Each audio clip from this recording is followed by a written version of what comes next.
Good afternoon, everyone. Thank you for joining us. This is our second in our series of educational and informational webinars of the new rural emergency hospital model. We had our first webinar, I think it was around Labor Day, it was early September, and it was kind of a what we know now. What are the proposed rules? What do we think is coming? The final rules were released, I believe, November 1st. And so this webinar is more or less an update of what we know for sure, as well as some questions we still have moving into 2023. Just to kind of recap, this is a new designation from CMS that rural hospitals will be eligible to move to if they so choose on January 1st, 2023. Jonathan Pattenberg is our presenter today. He's going to go over what we know. If you guys, we have many calls at the federal level about this topic. So if there are questions, comments, concerns, please put them in the chat, share them, because I'm happy to pass those along. I can't guarantee immediate answers, but I am definitely happy to pass along questions from folks that we're hearing here in Oklahoma. And so with that said, Jonathan, I will turn it over to you.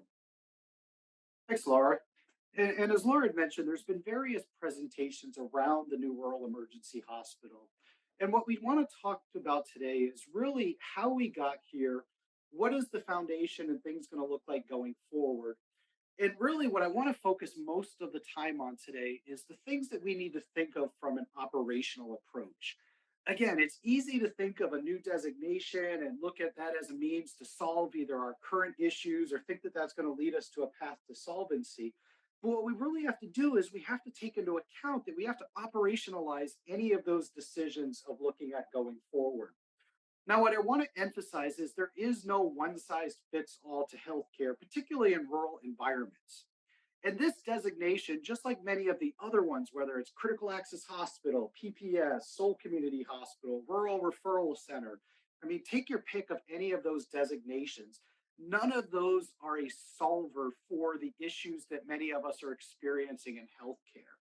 And what we really have to start looking at is how can we leverage those opportunities and those different designations to ensure that we can continue to operate as a safety net provider throughout our different communities. Now, as we talk today, and again, my colleague, Greg Wolf, and we had somebody else with us, Rob Bloom, that presented at the annual conference a month ago. I'm going to cover a good number of the same topics, but hopefully put a different spin than what they had expressed. And again, very much talk about those operational components. So as we go through today, we're going to talk about the policy. Then we're going to provide an overview of the REH. Again, what we know based on those final rules, what we have to think about going forward, and how we really need to look at that into the future.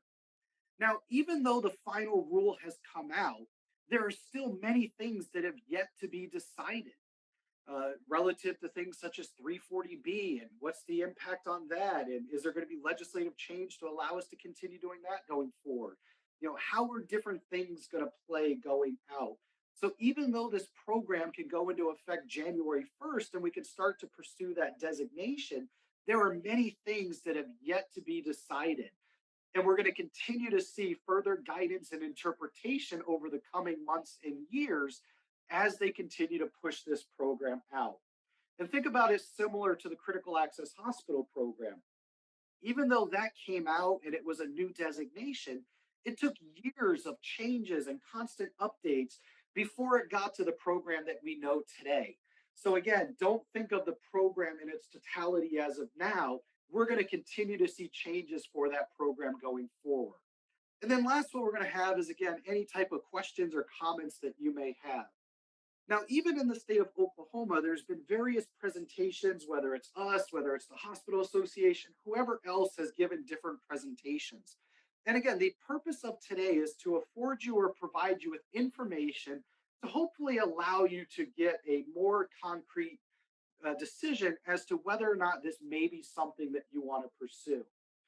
Now, since we last presented also, the federal government has come out and actually named the National TA Center that will be responsible for helping organizations to facilitate. Can I get for you? If you could put yourself on mute. as I was mentioning, the TA Center has come out and actually established itself, and that will be the organization that if you do want to pursue this designation going forward, they'll be able to assist you in actually going through that process and becoming a rural emergency hospital. Now, also, when we look at the state of Oklahoma, there is a designation in the state of Oklahoma that could be leveraged for this program going forward. But again, there are also nuances that are tied to that program where, again, that's similar to the others. It's not a one size fits all. When we look at that designation within the state, there are certain things that you cannot do under that emergency hospital designation at that state level. And again, we'll get into those nuances more going forward. So again, if you do have questions, please do not hesitate to submit them in the chat box. I'm sure Laura will be monitoring that as we go forward, and we want to be able to address any questions that you may have. So what is the policy background, and really how do these things come forward? Now, if we use the framework of the critical access hospital designation, it really came out in 1997. They were expecting there to be about 300 critical access hospitals across the country. And really, the intent of that program was because there were over 400 rural hospital closures between the 80s and 90s, they came up with a program that really allowed those rural communities to continue to provide services in an environment where they could not sustain themselves under that fee for service environment. And that really created that cost based mechanism that was afforded to those critical access hospitals. Now, many of you that are rural providers across the state of Oklahoma, if you were operating under that fee for service environment, many of you would be in a much different financial position that maybe you are now as a critical access hospital. Now, when we look at that, it's predominantly driven by the cost of providing care in the rural environment and the reimbursements that you receive as an organization. And unfortunately, as I mentioned a moment ago, many of you as organizations and hospitals don't have enough volume in your emergency departments, diagnostic imaging, laboratory, radiology, rehab services, inpatient services, all of those different programs to sustain the cost of healthcare in your community without that critical access hospital designation. Now, as I mentioned, they were expecting about 300 critical access hospitals when they originally did the study of assessing the need and the sustainment of that program going forward. Now, in current, there are about 1,360 critical access hospitals across the country. So there are more than 4 times the number of critical access hospitals than what was originally estimated as a part of that program.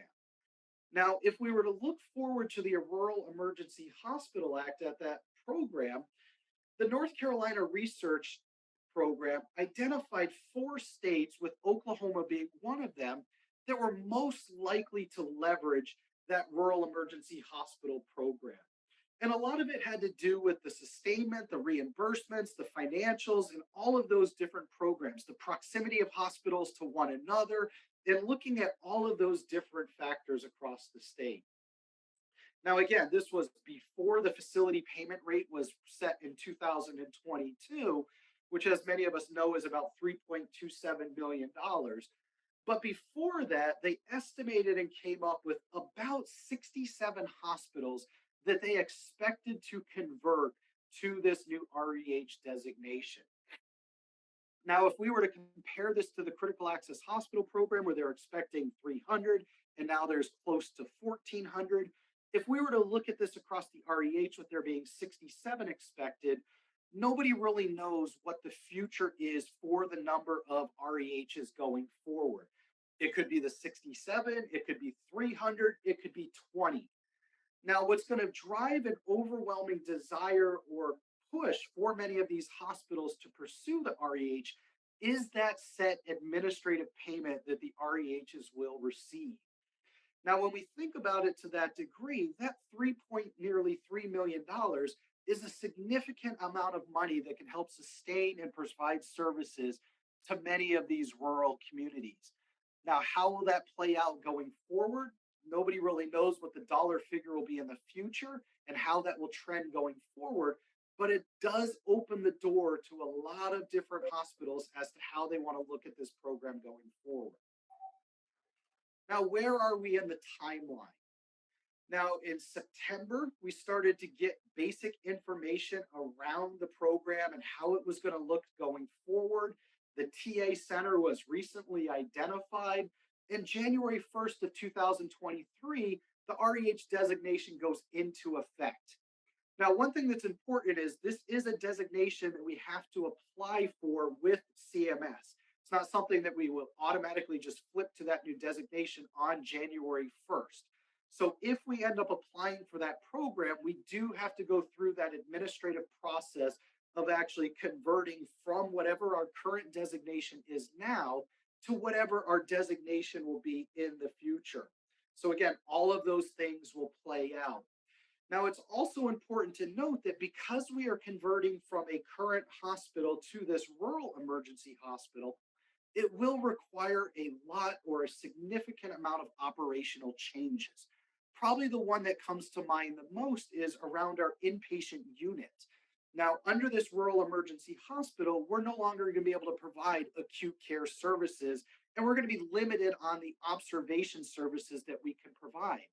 So if we're operating as a 25-bed facility, we have to operationalize converting from an inpatient acute care facility to this new REH designation.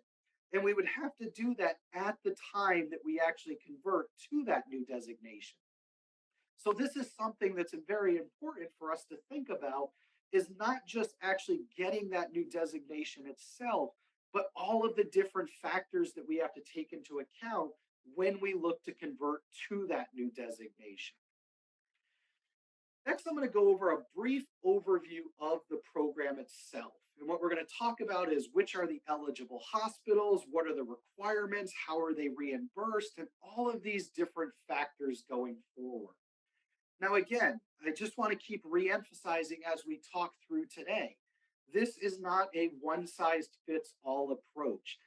What may work for one critical access hospital or a PPS hospital that qualifies may not work for another hospital of the same designation type. One thing that'll be very important as we start to look at this designation is the services that we provide and our relationship with other area hospitals. Again, we want to ensure that we can continue to provide services to our communities. And if we convert to this new designation, we want to ensure that are not a shortage of services now, or that patients don't have a location where they can actually access that care going forward. Now, REHs can provide your emergency services, they can provide the diagnostic imaging, the laboratory services, any of those services that are really necessary to support that rural emergency hospital department. In addition to that, they can also provide observation care in that outpatient setting. Now, the key requirement is that the services do not exceed an annual per patient average of 24 hours. So what we can't do is we can't continue to operate a multi-person average daily census in that outpatient setting. And again, it's really very much driven to emergency type services and how we can sustain those services going forward. Now, what hospitals are eligible for this program? Now, what they looked at was with the implementation of this program and the passing of that Consolidated Appropriations Act of 2021, they identified critical access hospitals and PPS hospitals with fewer than 50 beds as eligible for this program. Now, when we talk about critical access hospitals, when we're comparing the net financial impact or whether or not this program will be beneficial when compared to that critical access hospital, it's important to note that we are going from a cost-based program as a critical access hospital from Medicare for our inpatient, swing bed, and outpatient services to now a program that's going to be reimbursed under a OPPS reimbursement methodology with a 5% kicker on top of the fee plus the fee schedule. So it's a fundamentally different reimbursement structure than we are currently used to as a critical access hospital. Another thing important to note that is that critical access hospitals automatically qualify for that 340B program. Now, rural emergency hospitals, this is one thing that is yet to be addressed as a part of the REH designation. The way it is currently written and the law is REHs will not qualify for that 340B program. It will require some type of regulatory change to allow those REHs to qualify for the 340B program, just similar to how it required a regulatory change to actually allow critical access hospitals to qualify for that 340B program. So if you are a critical access hospital that operates provider-based clinics or operates other rural health clinics, and you currently have a substantial payment in 340B revenue, it's important to note that as currently established, that 340B revenue will disappear as a part of this program. So that's one of the things that we need to ensure we evaluate is the potential or the actual loss of that 340B revenue and compare that to the incremental gains on that administrative payment plus the reimbursement variances. But make sure that you do include that as a part of the analysis. We don't want to leave anything out. Now, for our PPS hospitals that are fewer than 50 beds, those also can qualify for the rural emergency hospital. Now, the reimbursement structure for those PPS hospitals is very much more similar to that of the REH program. PPS hospitals are currently reimbursed under IPPS and OPPS. They're currently getting reimbursement to that degree. Now, under this new program, those PPS hospitals would still be reimbursed under that OPPS structure with that 5% increase in those OPPS rates. The fee schedule side for the providers would still be the same. They're going to lose the ability to get reimbursement on the IPPS side because they're no longer going to be providing inpatient acute care. The main gain for the PPS hospitals is the ability to get that nearly $3.3 million administrative payment under this program. But again, important to look at the nuances of the reimbursements and how those factors will play going forward. Now, what are some of the other requirements? And again, when we look at all of those different areas, it breaks down into four major areas. We have our action plans, we have emergency services, we have the inpatient services, and we have really another category that we've grouped a lot of that information together. Now, as came out in the final rule, many of the requirements under the REH program are going to mirror, when appropriate and applicable, the conditions of participation for the critical access hospital. So if you are currently operating within that environment, there will be some similarities in those different requirements. But again, it's important to note because you're wiping out the inpatient care, many of those requirements will go away from the inpatient side. Now, what are the reporting requirements?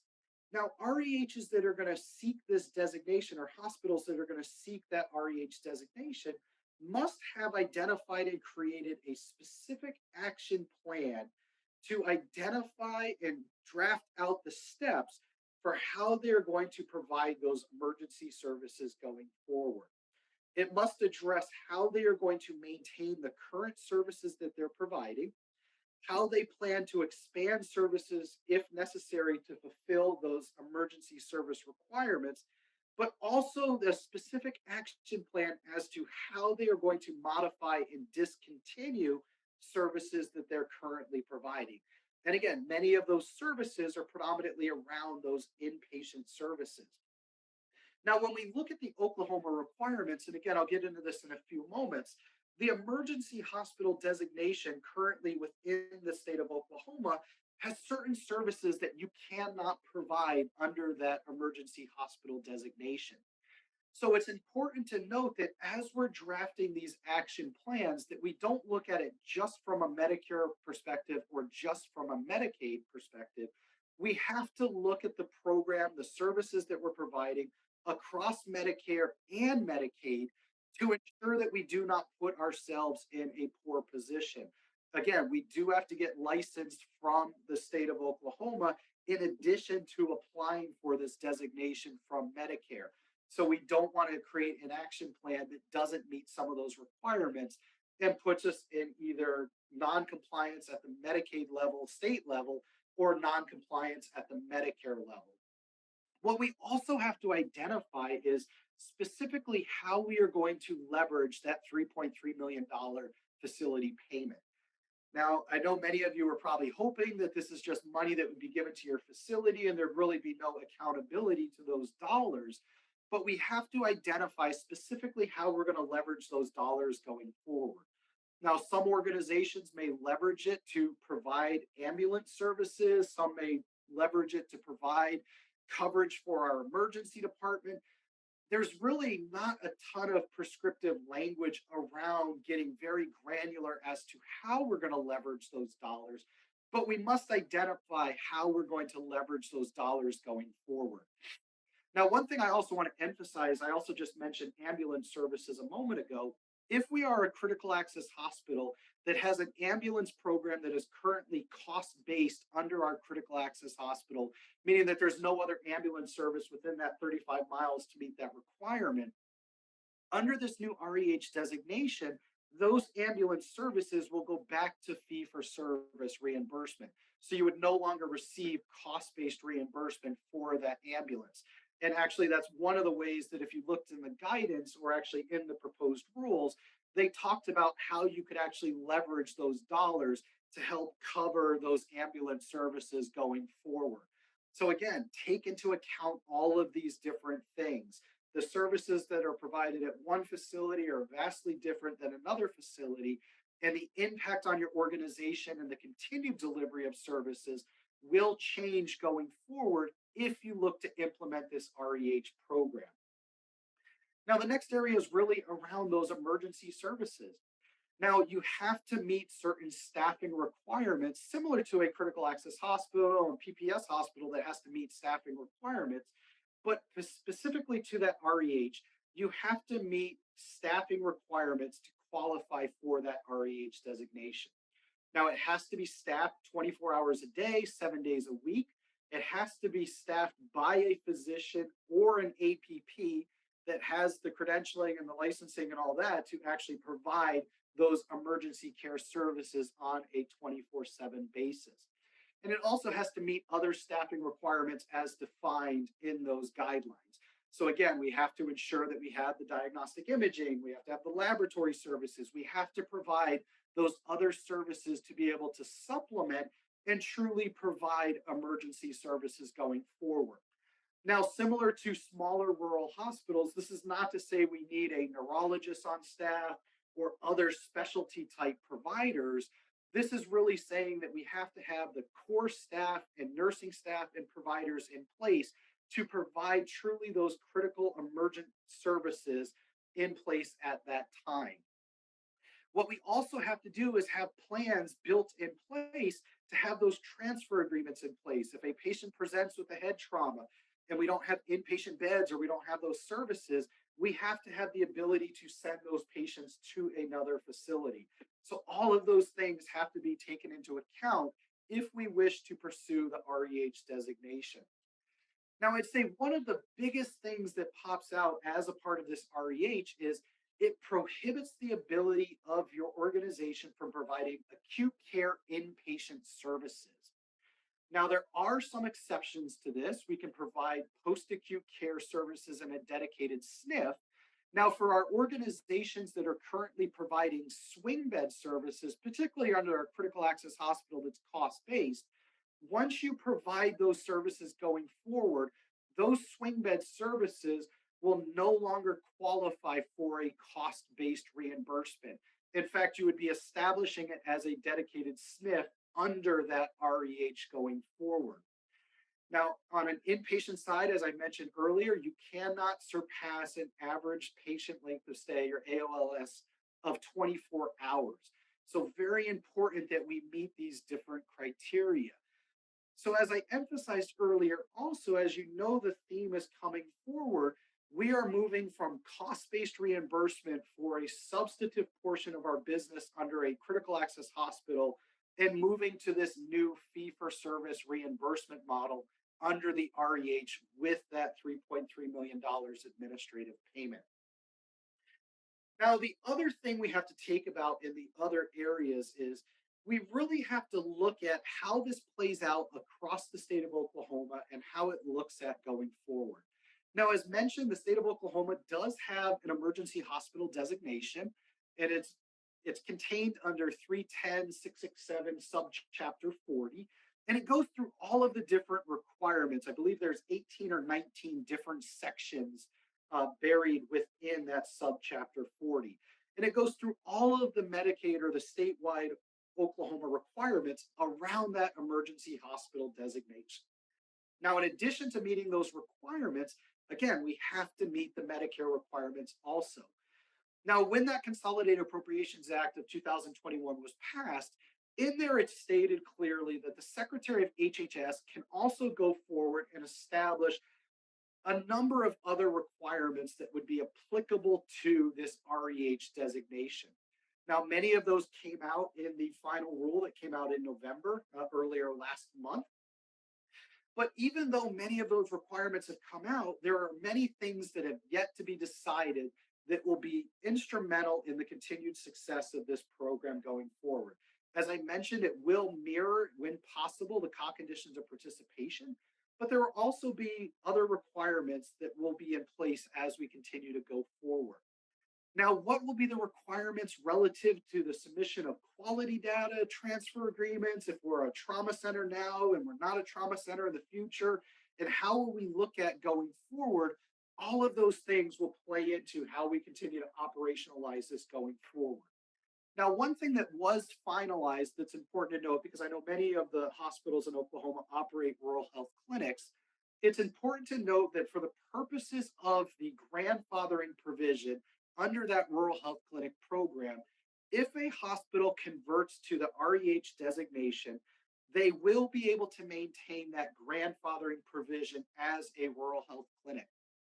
And for those that are not aware, that grandfathering provision applies to those organizations that were in RHC established under a hospital of fewer than 50 beds by December 31st of 2020 are considered a grandfathered RHC that allows you to keep that grandfathered RHC rate. And if you are not a grandfathered RHC, you are now subject to the across the board upper payment limits, which right now is that $113 going to $126 next year. So that's important to note. But as I mentioned earlier, you will lose the ability to qualify and participate in the 340B program. So even though you keep that grandfathered rate as an RHC, you will not keep the 340B benefit when aligned under the REH going forward. Now, I pulled out a couple key things from the Oklahoma Emergency Hospital designation that I think is relevant, but important also to mention because, as I said, there are different ways to interpret and implement this program going forward.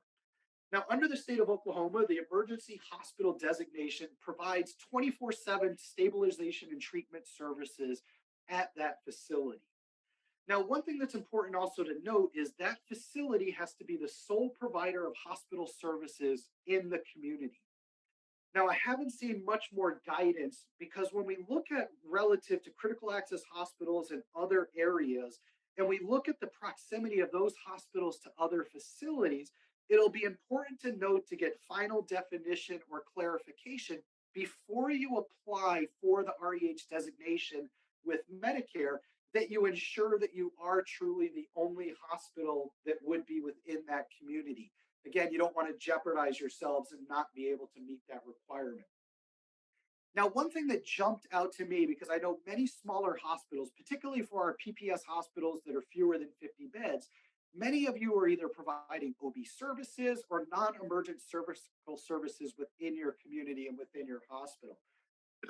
The emergency hospital designation within the state of Oklahoma prohibits non-emergent surgical, scheduled deliveries, invasive diagnostic services requiring anesthesia or sedation. You cannot provide those services under that emergency hospital. So if you are providing those services now, it's important again that you evaluate those services and consider the impact on your community, financial performance, and all of those different factors before you pursue that program going forward. Now, this is not to say you can't then also set up an ambulatory surgery center or other things to that degree, You just can't provide those services under that single license within the state of Oklahoma. You can provide other outpatient services going forward. So you're limited on the outpatient services, but nonetheless, you can provide other outpatient services. And you can also provide therapy services and other rehab services going forward, physical and occupational services to that degree. Now, as we talked about the facility payment, originally the facility payment was going to come out to about $3.2 million flat. The final rule came out and raised that dollar amount slightly to a total amount of about $273,000 per month.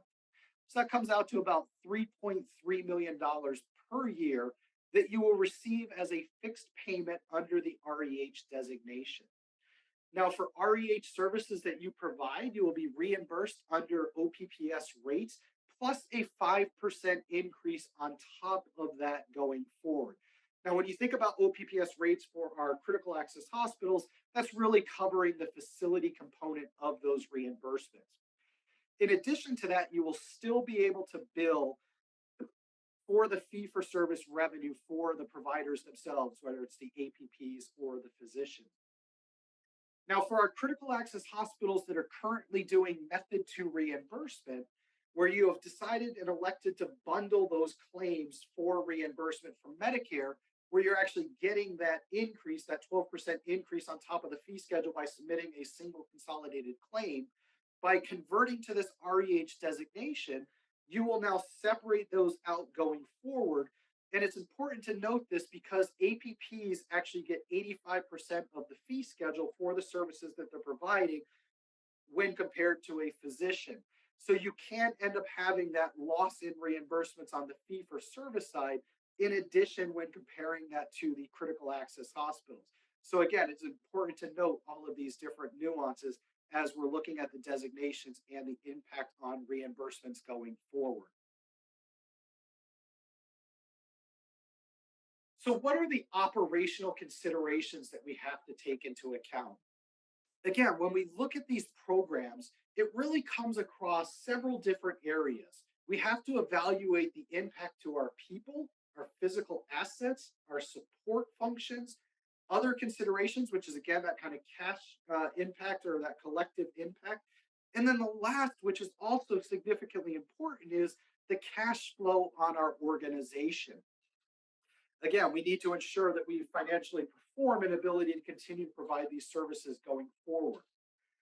Now, it's important to note that when we look at many of our organizations, whether you're a critical access hospital or we are a PPS hospital, those inpatient units oftentimes will cover a significant or material portion of the cost of providing services to that community. For example, if we are a critical access hospital that has a swing bed program and an inpatient unit, even if our average daily census is 5 or 6 or whatever the case may be, it's still pulling down a significant portion of that administrative overhead that then goes into that cost-based reimbursement rate from Medicare for reimbursements within those inpatient programs. So we have to take that into account when we're looking at these different programs to ensure ourselves and taking everything into account when we're looking at the reimbursement across those programs. Do not carve out or just assume that because we're getting that $3.2 million, that will sustain the positive contribution margin that many of our programs are getting. And I'll give you a quick example. I actually just recently did a financial analysis for a hospital on the East Coast of the US. And this was a smaller hospital that was looking at converting to the REH. And what we did is we ended up rebasing their financial performance, carving out all the overhead expense, carving out the inpatient unit, the reimbursements, all of those different factors. Even when we added in the $3.2 million reimbursement for that administrative payment and rebasing everything on the OPPS reimbursement rates, that organization was still going to be $3.8 million worse off than when compared to as a critical access hospital, which they currently were. Now, again, this is not to say this won't work for your organization. It's just an example that you have to look at your services, the reimbursements that you're receiving, the overhead, the facility, all those different components, and assess the financial impact to ensure that it can support the services that you're looking at going forward. And really the question is can you survive going forward based on this new reimbursement model and how you're providing those services going forward? Now, often one of the most overlooked areas, particularly in healthcare, is really the people component. And the reason for that is because we're really providing critical services, and oftentimes we very much focus on the patient themselves. That a lot of times we overlook the relations among the staff. And when we think about healthcare, I always like to think that healthcare is probably one of the most siloed entities or industries out there. We always see the siloing between finance and clinical, administrative and clinical, operations and service delivery, in all of those different areas. We have to evaluate what the impact of this program will have specifically on the people, and not just the people that are providing those services, but also the relations that we're going to have with the community and everything going forward. Now, some of the biggest areas that we have to take into account, and again, not to say any of you have union contracts, but if we are in a unionized environment, what would this change in designation mean for those union contracts? Again, some states are very unionized, and if we're looking at getting rid of our inpatient unit that predominantly will have a union component, how will that play out? Will we have a lawsuit? Will we have some type of issues to that degree? So again, look at it to that degree. Also thinking about how that could impact if we have layoffs. Again, looking at a reduction in force and having lower individuals from a reimbursement or a salary approach be replaced by people with higher cost salaries. Again, those things have to be taken into account. Our providers, will we be able to sustain the same provider mix? Oftentimes in rural communities, we may have a provider that works in a clinic, but also provides inpatient coverage and so forth. Will we still be able to sustain the same provider mix if we were to convert to this designation going forward? How does this change support functions? Again, revenue cycle, support services, housekeeping, all of those different areas. If we would get rid of certain services, it will impact the support services that we need going forward. And oftentimes, many of our hospitals are operating at minimum standards. How will that impact us going forward? So, again, we have to take all of these things into account. Physical assets, I would say, is probably one of the areas that is most overlooked around the REH discussion, and specifically how that will be impacted and addressed going forward. Now, if we're operating a 20-bed facility right now and we're going to look to convert to the REH designation, what are we going to do with the excess square footage that will now be vacated by getting rid of that inpatient unit? Now, as many of you realize, even if we shut down certain components of our facility, it doesn't mean we can just shut down that square footage itself. We still have to maintain the HVAC, electrical, all of those different things to maintain that facility in current state. Because oftentimes, if we shut those things down, they will degrade very quickly, which will then cause concerns down the road. Is it going to change throughput and flows of our facilities? What are the utility changes? Again, all of these things we have to take into account. Equipment, when we look at getting rid of an inpatient unit, are we going to be able to maintain the same equipment? Are we going to have to change lease agreements? Are we going to have certain agreements that are going to disappear? All of these things we have to take into account before we look at converting to that new designation. As we talked about a moment ago, exactly, same thing with the support functions. Are we contracting for those services? Do we have employed staff? How do all of those things play out? And what will be the impact of these things going forward? Oftentimes, the inpatient unit, again, because it's pulling down so much overhead, many of these support functions are oftentimes predominantly thrown under your inpatient unit and other areas for a critical access hospital that are cost based. How will these things change going forward? Will we be able to maintain dietary functions? What will be the impact for our pharmacy? Will we be able to continue to, staff a pharmacist? How will we be able to look at all of those things going forward? And how will those support functions be impacted as we continue to operate under this new model? Other considerations also to look at is how will it impact our third party contracts? Now, will our commercial payers, if we are converting from a critical access hospital or PPS hospital to this new rural emergency hospital or emergency hospital in Oklahoma designation, will our third party payers still continue to pay us as a hospital? Will they try to renegotiate the contracts and pay us as a outpatient type facility, ambulatory surgery type facility? Will they still give us the facility component? Will they only pay us based on fee for service? Again, how will this impact our contracts going forward, not just on the Medicare and Medicaid side, but how will it impact us on the commercial side? Will we have to go through and renegotiate all of our contracts on the commercial? How will it impact our Medicare Advantage plans or our Medicaid managed care plans? All of those things we will have to take into account as we start to factor the burden from an administrative approach as to what it will mean to actually convert to this new designation. Community impact. How will the community perceive this change in the designation? I can tell you, with you traveling across the country to several rural hospitals, will the community accept going from an actual inpatient hospital unit to being just an outpatient based facility? Oftentimes, for many of our hospitals that are either supported through the community, whether it be through some type of mill rate or we have a local board or whatever the case may be, how will they take and what will be the public feedback of us converting to this new designation?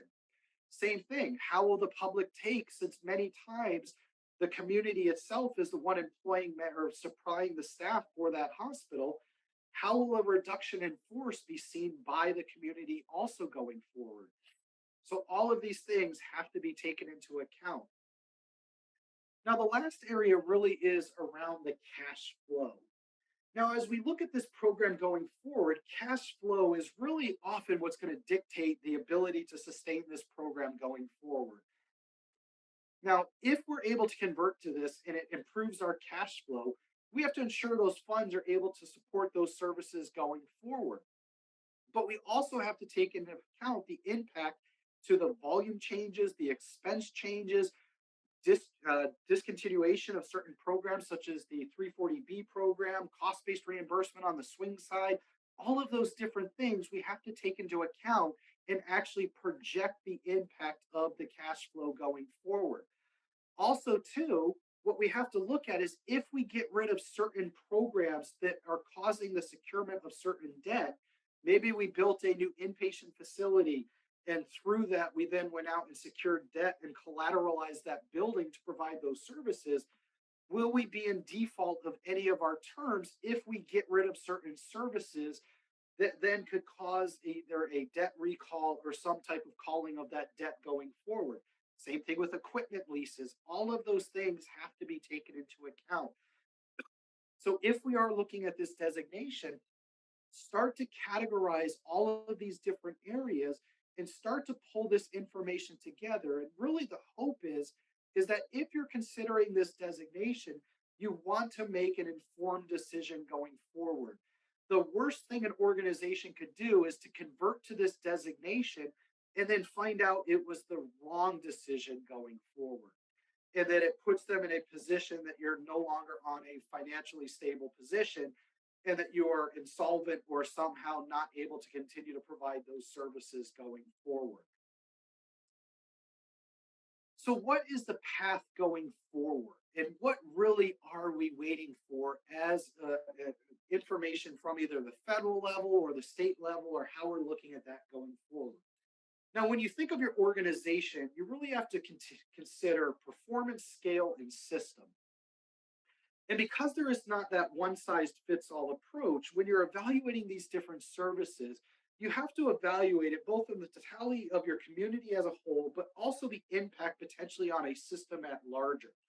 And what you got to look at is you got to start to project market share and current position and what your projected position is going forward, both from a market share, but then also in a service delineation and delivery going forward. And start to evaluate those services both in the current state under whatever designation you are now versus what you would project to be in 3 to 5 years under this alternative designation. And whatever one of those designations ensures the continued path to solvency and continues to ensure that you can provide those critical services to your community, would most likely be the best designation for your organization going forward. Now, what are some of the things that we have to continue to look at going forward? Again, 340B has yet to be resolved. That's something that is critical, that provides material revenue for many organizations. What about for our necessary provider critical access hospitals?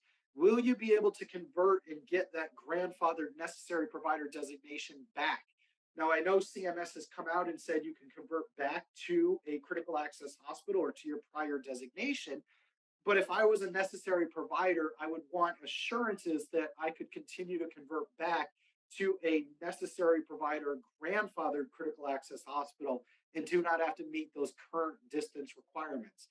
How will we continue to sustain ambulance services going forward? Again, taking it off of being a cost based reimbursement, and how we want to look at those things going forward. And to summarize, before I open it up to questions, is again, this is not a solver for every organization. This will be a solver for some organizations. And again, if we were to look across the country, not every community needs a hospital within that environment. As we evaluate this designation, we have to evaluate the service needs of our community, the proximity of our facility to other facilities across the state, and really ensure that the community itself can continue to receive those vital services as a safety net provider. I'm going to pause now and see. I know I went through a lot of information very quickly. I'm going to pause to see if there's any questions I can answer or any information that maybe I could provide that maybe comes up. Hey, Jonathan, this is Laura. I'm watching the chat. I don't see anything come in yet, but I know you mentioned the commercial payers, and just out of curiosity, with any of the other states that you're working with, have you heard how some of the commercial payers are reacting? Um, Not specifically across payers, and again, every state varies so much. Generally, what I would say is what I've heard consistently across the country is any opportunity for a commercial payer to um, reduce the amount of money they have to pay to a healthcare facility for whatever reason, they're going to leverage that opportunity to try to push for a renegotiation. Okay, thank you. And another thing, I don't know if this is necessarily a hindrance, but something that's a little unknown at the moment is the quality reporting program for the rural emergency hospitals. It's been proposed to follow what critical access hospitals follow with the MB-QUIP program, but from what I understand, there's nothing set in stone just yet. Is that correct? Correct. I haven't seen anything come out that formally identifies these specific metrics. I've seen several things kind of kicked around and proposed, but I haven't seen anything come out where CMS has just said this is the list of X, Y, and Z. Yeah, and for everyone on the call, we work with the critical access hospitals with quality reporting. And so it is something we're paying very close attention to because if it does follow what we already know with the MB-QUIP program, we'll be well prepared for folks. Yeah, hi, Jonathan. This is Travis Wani with Avon Health Partners. You Yes. mentioned a previous CAH who was grandfathered in as that designation, going to an RH or REH, and then wanting to convert back to a critical access hospital in which they may not meet the mileage requirements. Do you foresee like a federal rule or judgment or further discussion on that if a hospital wants to kind of bounce back and forth between the designations? Yeah, I've seen, and that's a great question. I've seen, I know it's on NRHA's radar. I know they've started discussing at the national level. CMS has come out and the rule stated that you can convert back to your prior designation. I know just from a safety perspective, different organizations are trying to push just to get them to solidify and clearly write that that includes necessary providers. I haven't seen anything officially written yet, but I'm sure that there will be some type of guidance that clarifies on that. Um, I just wouldn't want to take the chance without getting that word. Absolutely. Thank you. On the inverse of that, I also haven't seen anything that said that you can't, qualify for that necessary provider. It just hasn't been, I guess, published in some type of final rule or statement.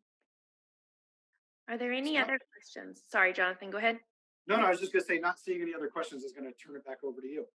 Oh, well, thank you. Thank you everyone for joining us today. We will have the slides. I am recording this. We'll get this on YouTube and I'll be sure to get the link sent out as soon as it's posted.